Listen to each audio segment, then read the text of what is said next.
Ya, bincang kita hadir menemani Anda di hari Jumat yang indah ini bersama dengan host bias Paris tentu saja. Dan kini sudah hadir di studio seorang narasumber yang siap membagikan berkatnya untuk kita semua. Tentu saja kita akan berbicara soal tema bijak mengelola berkat Tuhan. Nah, bagaimana kita bijak mengelola berkat Tuhan dalam sebuah pelayanan?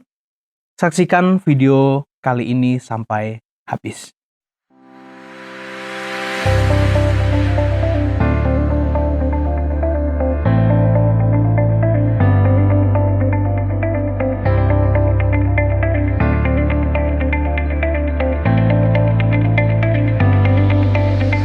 Ya, baik. Kita sekarang sudah hadir di studio untuk memulai perbincangan dalam program Bincang Kita. Pada episode hari ini, sesuai dengan yang saya sudah bilang tadi, kita akan berbicara soal bijak mengelola berkat Tuhan. Bersama dengan Ibu Eti yang sudah hadir di studio hari ini.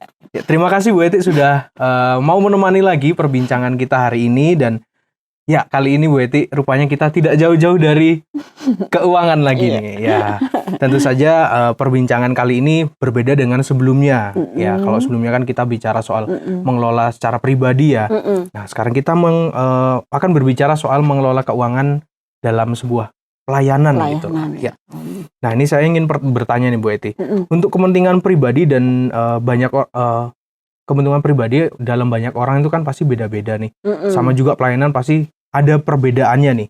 Nah, apa sih Bu dasar dari yang harus kita pegang kalau mengelola berkat Tuhan ini untuk dalam hal kepentingan pelayanan? Ya, yang pertama memang harus kita ketahui dulu berkat Tuhan itu apa toh ya. Oh ya, macam-macam ya.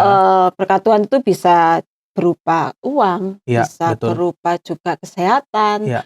Kebahagiaan itu juga berkat Tuhan. Betul, kita betul, punya keluarga itu juga berkat Tuhan ya. Tapi memang kita hari ini mau bicara tentang yang keuangan gitu ya.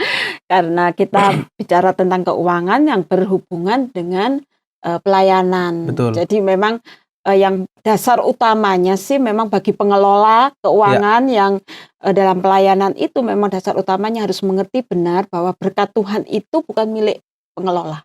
Bukan milik pengelola. Iya, jadi berkat Tuhan itu milik Tuhan karena Tuhan yang memiliki. Kita hanya dipakai untuk saluran. Betul. Sebagai saluran dan pengelola. Artinya kan hanya mengelola bukan pemiliknya. Nah, itu dasar utama supaya pengelola itu mengerti benar bahwa berkat yang ada untuk pelayanan itu ya untuk pelayanan. Kita hanya menjadi salurannya untuk mengelola dan mengatur ya. Pasti kalau mengelola berhubungan dengan mengaturnya. Betul, gitu kan ya. Betul. Jadi ya itu dasar utamanya yang dilakukan. Karena kalau untuk pelayanan kan berarti kan itu untuk sebuah kemanusiaan. Lebih banyak kepada kemanusiaan gitu. Ya. Untuk kebutuhan manusia. Karena berkat Tuhan itu merupakan anugerah yang diberikan untuk kemuliaan Tuhan bagi kesejahteraan manusia. Oke. Iya, jadi pasti berhubungan dengan manusia yang lain lah gitu ya. Iya. Berkat Tuhan untuk pelayanan itu. Betul. Iya. Ya, kalau pribadi kan memang kebanyakan ya untuk diri sendiri. Diri sendiri. Tapi gitu. Jangan lupa seperti pembicaraan beberapa waktu dalam bincang kita itu juga ada berkat orang lain di dalam. Iya, betul. Setuju. Berkat pribadi kita. Iya, betul, ya. Betul. Memang Tuhan sudah titipkan ya. Tapi itu perbincangan yang sebelumnya. Ya. Oke, kita berbicara soal yang sekarang tentang pelayanan. Oke, baik Ibu. Ini kan dulu kalau misalkan kita ingat di Alkitab itu ada kisah Yusuf gitulah yang mungkin bisa jadi inspirasi kita. Itu waktu dalam Kejadian 47 lah itu ceritanya soal Yusuf itu. Jadi ada masanya kita akan mengalami yang namanya kelimpahan gitulah, masa kelimpahan. Lalu juga ada masa kesulitan nih. Tentu saja dalam pelayanan juga ada hal semacam itu pasti. Nah, kira-kira apa sih Bu yang harus kita persiapkan untuk kedua masa ini? Ya, kalau kita bicara tentang kisah Yusuf itu kan memang tidak sepenuhnya bisa diterapkan dalam sebuah pelayanan. Oke. Karena Yusuf itu kan dalam sebuah negara. Ya, yang Tuhan sudah tunjukkan tunjukkan bahwa ada masa-masa di mana kelimpahan itu kan hasil ya, hasil yang memang ada. Kemudian Yusuf diberikan hikmat untuk mengatur, mengelolanya dengan baik sehingga pada saat kelimpahan mereka tidak berhambur-hamburan. tetapi ketika masa paceklik mereka juga tidak kelaparan. Nah, tetapi dalam pelayanan kalau kita lihat bahwa kita ini kan kalau pelayanan itu di mana-mana, misalnya seperti lembaga Ya. atau gereja, itu pelayanan artinya adalah lembaga-lembaga non-profit. Ya. Jadi tidak menghasilkan sesuatu Oke, yang betul. untung rugi ya, Ya. seperti bisnis gitu Ya. ya. Tetapi semuanya itu untuk kemanusiaan tadi. Dikatakan bahwa kalau itu untuk pelayanan artinya untuk kesejahteraan manusia, kesejahteraan pelayanan itu. Nah, pelayanan itu apa yang diberikan oleh Tuhan sebagai berkat Tuhan itu memang harus dipakai semuanya untuk pelayanan. Tetapi memang Mas Bias tadi katakan kan kadangkala ada waktunya Berkelimpahan. ada waktunya. Iya. Itulah ujian dari sebuah pelayanan. Di saat kita mengalami pelayanan, Tuhan yang cukupkan. Oke. Jadi berbeda dengan pikiran bisnis ya. Jadi Betul. kalau bisnis kan kita harus menyimpan seperti pribadi tadi. Ya. Kalau pribadi kita pasti punya masa Tabungan, depan ya, yang betul, harus betul. kita punya tabungan. Ketika kita tiba-tiba nggak kerja lagi, Ya. tiba-tiba ini itu harus ada yang dipersiapkan. Ya. Itu secara duniawi gitu ya atau secara manusiawi. Tetapi kalau sudah kita bicara soal pelayanan, memang lebih banyak bergantungnya kan sama Tuhan. Jadi pelayanan itu kan lembaga non-profit, baik itu pelayanan atau gereja. Ya. Itu miliknya Tuhan. Jadi pasti Tuhan akan limpahkan. Jadi kita harus belajarnya, kita mengaturnya dengan baik, mengelolanya dengan baik, tidak menelantarkan yang kita layani. Ya. Nah, dalam pelayanan itu ada pelayanannya itu sendiri, tapi juga ada pelaksana pelayanannya. Ya, otomatis betul. ada orang-orangnya, tapi ada juga penunjang pelayanannya, mungkin sarana-sarananya Operasional yang gitu ya. Itu jadi pengaturannya harus benar-benar tepat sehingga tidak timpang gitu ya. Tujuan berkat Tuhan yang diberikan untuk pelayanan itu untuk 3 hal itu harus sama rata gitu ya. Jadi terutama yang dibutuhkan adalah untuk pelayanannya, manusia yang dilayani. Oke. Ya, kalau gereja ya untuk jemaatnya itu. Kalau misalnya untuk lembaga yang lain kita lihat ada orang yang kekurangan ya kita bisa juga membagi dengan mereka gitu. Itu bentuk pelayanan. Jadi memang tidak bisa dibilang harus menghemat sehemat-hemat mungkin nanti lah itu kan jadinya nggak ada lah. Beda prinsip itu tadi yang penting ya dipahami bersama itu karena ini bukan profit ya, ini non profit gitu kalau untuk pelayanannya. Oke, jadi memang sesuatu yang sangat berbeda sebenarnya Bu ya. Jauh berbeda gitu ya. Iya, kalau pribadi ya kita pasti punya slot-slot tersendiri lah, tabung, disimpan, investasi segala macam. Kalau pelayanan tidak bisa seperti itu rupanya ya. Kita gunakan semaksimal mungkin apa yang kita punya. Oke, nah.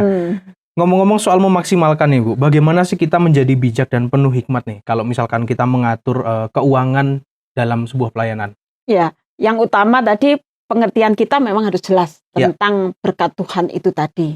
Tujuan pelayanannya, pasti tujuan pelayanan yang menjadi utama. Visinya, misinya apa, jadi pelayanan itu. Kemudian tentunya ada perencanaan yang benar. Jadi meskipun itu pelayanan, tetap harus ada perencanaan. Misalnya rencana kerjanya seperti apa untuk mencapai pelayanannya itu.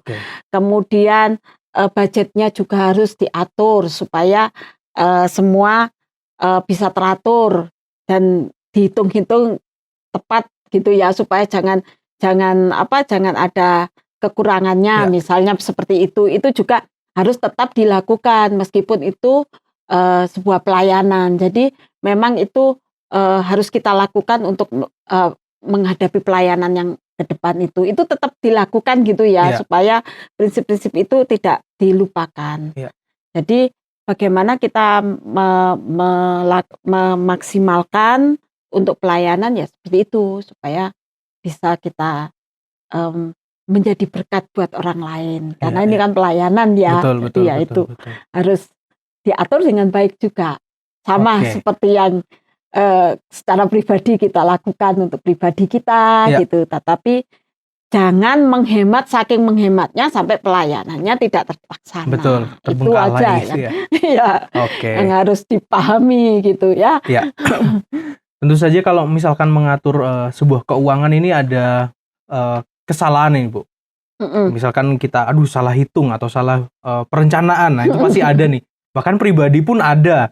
Apalagi dalam sebuah pelayanan yang lingkupnya mungkin lebih luas ya, ada banyak orang yang terlibat di situ. Mhm. Nah, kira-kira apa sih Bu yang kita perlu hindari nih untuk supaya nggak ada kesalahan-kesalahan yang kita dalam mengelola berkat Tuhan ini?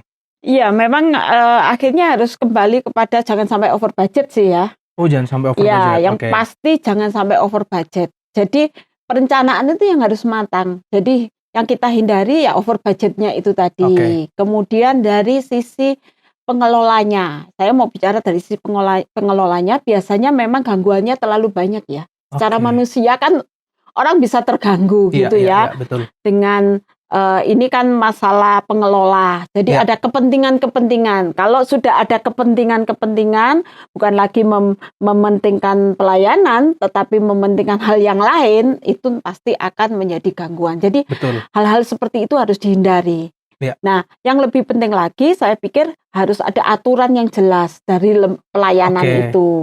Jadi misalnya itu gereja atau misalnya itu lembaga pelayanan, itu ada aturannya yang pasti yang harus ditaati oleh para pengelola.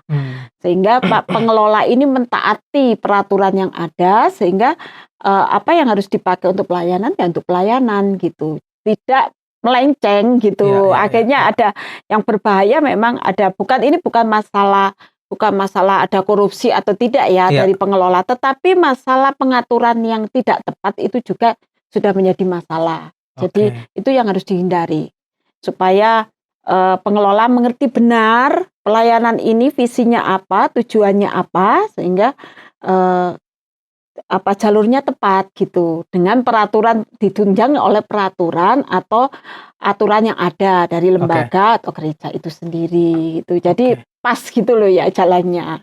Oke, jadi Gitu. memang menggunakan aturan itu salah satu hal yang tepat Ibu ya. Benar, Oke, untuk penting gitu jadi loh pagar gitu Iya. lah ya. Jadi Jangan nggak sampai keinginan pribadi kan Bia. Kalau Iya, misalnya nggak ada aturannya, akhirnya keinginan siapa yang berkuasa, siapa yang ya itu kan betul, bisa betul. terjadi Betul. gitu. Jadi Iya, memang harus ada aturannya. betul, betul ya. Karena tadi menyangkut orang banyak tadi ya. Kemungkinan kalau misalkan pribadi Pribadi nggak pakai aturan nggak nggak pakai apa-apa. aturan nggak apa-apa gitu. Uang-uangnya sendiri Iya, gitu ya. betul. Hanya tadi harus ada apa prioritasnya Mhm. apa gitu. Oke. Mhm. Nah, ini pertanyaan terakhir ini, Bu. Nah, Mhm. pastinya kan kita kan sebagai orang Kristen tadi kita sudah bicara soal banyak soal tentang pelayanan nih. Mhm. Nah, kalau dari ayat Alkitab sendiri bagaimana kita menabung, kita mengatur keuangan pasti ada ayatnya sendiri nih. Mhm. Dan mungkin bisa dibagikan, Bu, salah satu pedoman yang bisa kita pegang supaya kita bijak mengatur keuangan dalam sebuah pelayanan. Iya, memang beberapa waktu yang lalu ya ketika kita bincang kita yang lalu saya sampaikan bahwa ada 2.000 lebih dalam Iya, Alkitab betul. itu ya yang bicara 2.000 tentang lebih. keuangan. Kalau bicara tentang doa katanya ada 500-an, Iya. kalau bicara tentang apa yang lain itu.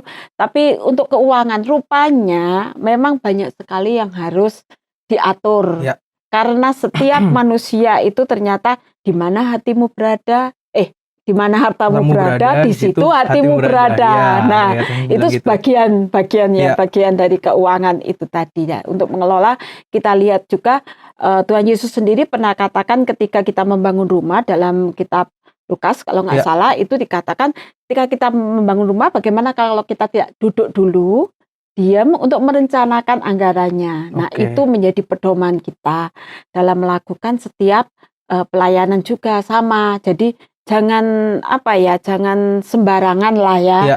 Jadi tidak ada perencanaan yang baik. Jadi itu pentingnya direncanakan, kemudian duduk diam untuk supaya kita bisa menghitungnya. Iya. Itu di dalam Alkitab Tuhan Yesus sendiri katakan demikian. Jadi itu merupakan pedoman penting bahwa kita merencanakan dengan baik dan ada skala prioritas. Ada skala prioritas. Ya, ada skala prioritas. Kita rencanakan misalnya dalam gereja, misalnya kita pentingkan diakonianya lebih dahulu, Iya. atau misinya, atau ibadahnya yang membangun jemaat. Nah, itu ada prioritasnya. Ketika berkat Tuhan ada, kita kelola sesuai dengan prioritas itu. Seperti firman Tuhan katakan, harus duduk merencanakannya. Itu Oke. mungkin pedoman yang harus dimiliki dalam mengelola keuangan pelayanan. Oke, Gitu. jadi memang sudah disiapkan juga firman Tuhannya ya Bu ya. Tuhan sudah katakan, ya, untuk kita duduk, untuk merencanakan dulu. Benar. Jadi apa yang kita lakukan setidaknya sesuai dengan apa yang sudah direncanakan tadi ya. Gitu. Dan tentu saja ini nggak terlepas dari doa-doa kita juga nih. Karena kalau ngomongin soal pelayanan, dana pelayanan itu kalau misalkan kita bicara dananya itu biasanya, aduh lagi menipis nih, biasanya gitu kan. Jadi memang harus diatur sedemikian rupa Ibu ya. Bukan hanya mengatur, Iya. memang para pengelola juga harus benar-benar melekat erat sama Tuhan ya. Iya, setuju. Dekat sekali dengan Tuhan. Ikut apa maunya Tuhan, bukan ikut maunya pribadi. Betul. Jadi itu yang harus dijaga benar. Iya, karena kita bicara soal pelayanan ya, bukan sebuah bisnis yang ya memang mencari uang gitu. Tapi malah bisa dibilang kalau pelayanan itu malah menghabiskan uang. Iya, bisa jadi begitu. Iya, tapi betul. itu kan uangnya Tuhan ya. Betul, pasti Tuhan limpahkan. Iya, pasti Tuhan sudah siapkan buat pelayanan itu tersendiri. Baik, demikian perbincangan kita pada episode hari ini soal bijak mengelola berkat Tuhan dalam sebuah pelayanan. Jadi mungkin buat saudara-saudara yang sudah menyaksikan, terima kasih dan jangan lupa subscribe dan like video ini. Sampai jumpa di episode selanjutnya.